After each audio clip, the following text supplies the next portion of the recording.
We stepped together in the river. We traded fever on turmoil. Last time I saw you was in the middle. Hola, buena tarde a todos. Ya tenía pues muchos milenios que no subo un video al canal. Pero bueno, pasaron muchas cosas y ahorita estoy pensando en mudar el canal. Así que este será el último video en este canal. Y estén pendientes. Y bueno, hoy hablaremos acerca de una práctica que desgraciadamente se ha arraigado en las iglesias cristianas, que son los falsos exorcismos y las falsas llenuras del Espíritu Santo, que ya hasta parecen hacer un teatro o un show. Y bueno, este video está realizado a petición de Mexicano 213. Y bueno, ya para comenzar, primero vamos y necesitamos saber qué es un exorcismo. Y bueno, pues podemos googlearlo y en realidad no se encuentran muchas definiciones, pero la que me pareció más adecuada es la siguiente, que el término exorcismo proviene del griego exorkismos, que quiere decir obligar mediante juramento. Es un acto de naturaleza sobrenatural en el que se realiza una expulsión de una fuerza maligna, que entendemos como un demonio, de un cuerpo humano utilizando métodos descritos en las escrituras religiosas. Y bien, ¿por qué me pareció la más adecuada? Porque bueno, dependiendo de cada cultura, pues ellos practicaban su exorcismo a base de ciertos ritos o de escrituras religiosas. Entonces en este caso nos vamos a centrar pues en las prácticas que realmente conocemos la gran mayoría, que son las prácticas judeocristianas, que están basadas pues en este caso en su escrito religioso, que es la Biblia. Y bueno, para identificar una persona endemoniada, en la Biblia hace referencia a personas con comportamientos poco comunes y erráticos, que cambian su estado de ánimo o de comportamiento de un momento a otro, acompañados de situaciones como de gritos, o frecuentaban lugares que pues para la gente estaban prohibidos o que eran inmundos. Bueno, y como referencia pues tenemos los textos en el Nuevo Testamento en Lucas 6, 17, 18, donde dice: descendió con ellos y se detuvo en un lugar llano, y había una gran multitud de sus discípulos y una gran muchedumbre del pueblo, de toda Judea, de Jerusalén, de la región costera, que habían ido para oírle y para ser sanados de sus enfermedades, y los que eran atormentados por espíritus inmundos eran curados. Es decir, aquí hay dos vertientes. Una cosa que se entiende aquí son las personas que están endemoniadas, y otra cosa son las que son influenciadas por algún espíritu maligno. En este caso pues podemos entender por gente que a lo mejor era ansiosa o nerviosa, o que tenían nada más un comportamiento extraño, o que no podían descansar o no podían dormir. Con esto no quiero decir que las personas que sufran hoy en día ese tipo de padecimientos pues son del diablo o están endemoniadas. Entendamos que estamos hablando dentro del contexto. Bien, y pues la siguiente cita referencia nos habla en Marcos 5:1 al 5, que dice que cuando llegaron al otro lado del mar, a la tierra de los Gadarenos, y que Jesús salió de la barca, vino al encuentro de entre, digamos que las tumbas, un hombre con un espíritu inmundo, es decir, ya estaba endemoniado, que tenía su morada pues igual ahí entre las mismas tumbas o sepulcros, como quieran llamarle, y que nadie podía atarlo ni aun con cadenas. Ahí lo que decíamos, tenía una fuerza sobrehumana o una característica poco común a las personas normales. Y dice que nadie era tan fuerte para dominarlo. Y siempre de noche y de día andaba dando gritos e hiriéndose a sí mismo. Entonces, también aquí nos dan unas características demasiado puntuales, como ya habíamos hablado. Creo que más bien desde que empezó todo esto del cine y la televisión ha marcado un antes y un después en los exorcismos. Claro que también todo el canon de la Iglesia Católica ha ido transformando a través de los siglos de acuerdo a su liturgia religiosa. Pero bueno, continuemos. En el primer caso vemos algo muy interesante, en el que Jesús solo con sus palabras podía sacar los demonios, es decir, no tenía necesidades de usar ningún artilugio, ni ningún objeto místico o algún objeto que le diera poder, simplemente era con su sola palabra, no se acompañaba de ningún ritual.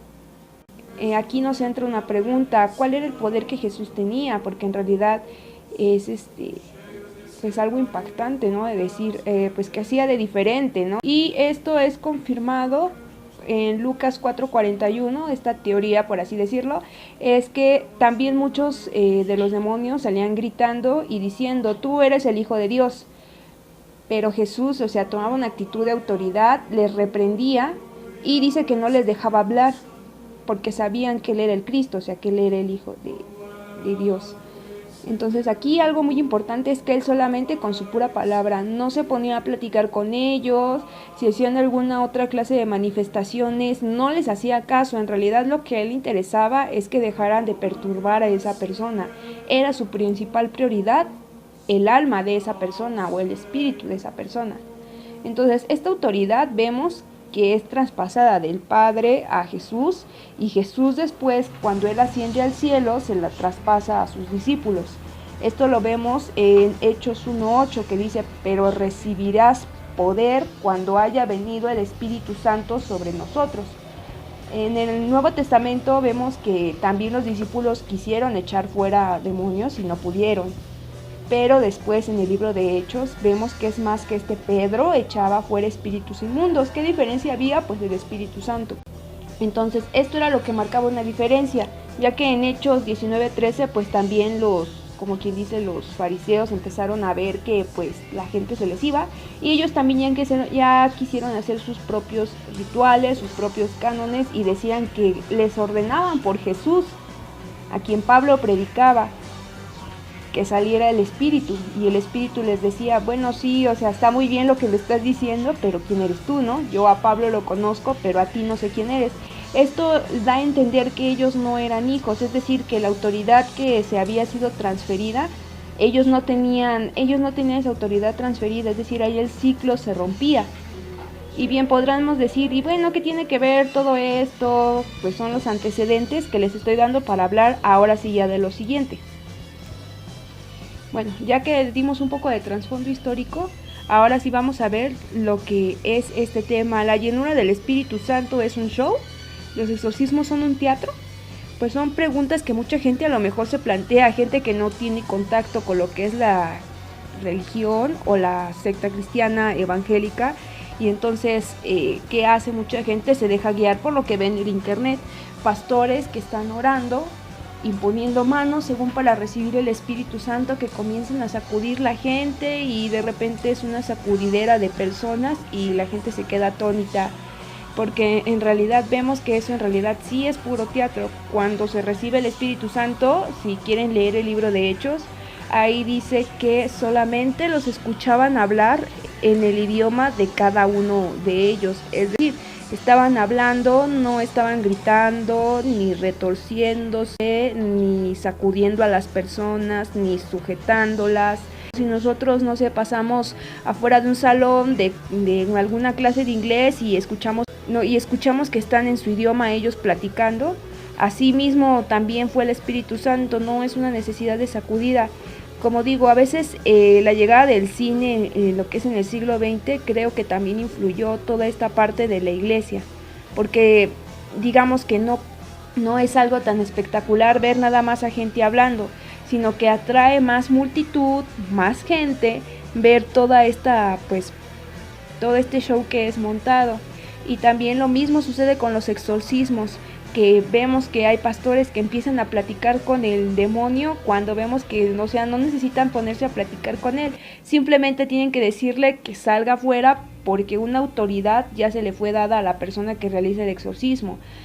Tampoco se necesitan cierto tipo de artilugios, o escupirles a las personas, o pegarles con el saco, aventarles una Biblia. Eso ya está de más. Eso no lo hizo Jesús, eso no lo hizo Pedro, eso no lo hicieron nadie más. A veces tener, digamos que contacto con la televisión, si es un canal cristiano, es un arma de doble filo. Puede llegar gente que en realidad no conoce, no sabe nada, y va a decir: esto es puro choro, amigo, esto Esto a mí no se me hace nada natural, parece que estoy viendo una película del Exorcista. Y un ejemplo bien claro lo tenemos con el pastor Cash Luna, que vemos que en sus programas de televisión él pone una Biblia y la gente según se va acercando y el espíritu no deja que pasen y se tiran y de repente hacen ediciones que es que lanza rayos y que de pronto se pone a platicar con el endemoniado.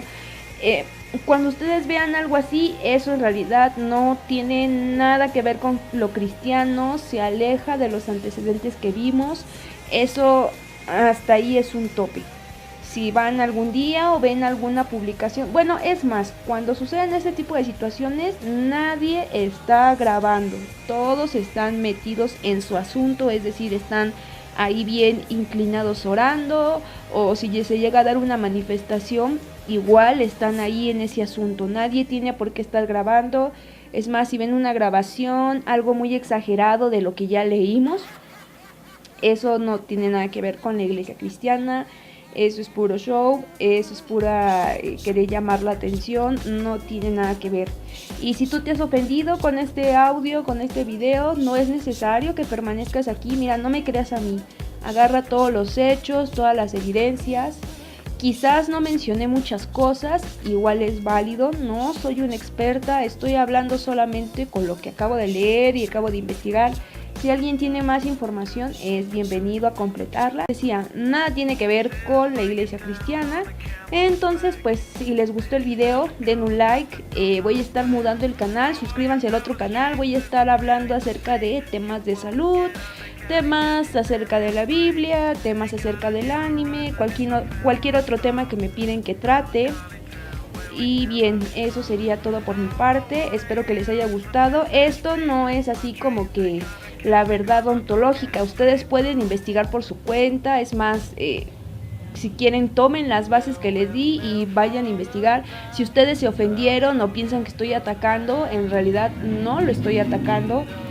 No se engañen ustedes mismos, léanlo, vayan, busquen, no solamente crean a un extraño de internet, en este caso yo. Y pues bueno, les deseo a todos que tengan buena semana, mil bendiciones y hasta la próxima. Les habló Érico, de Érico Malviviente, y chao.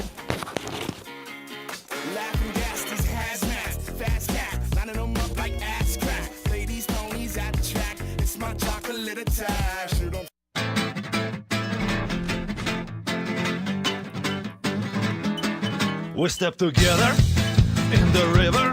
We traded fever on turmoil. Last time I saw you was in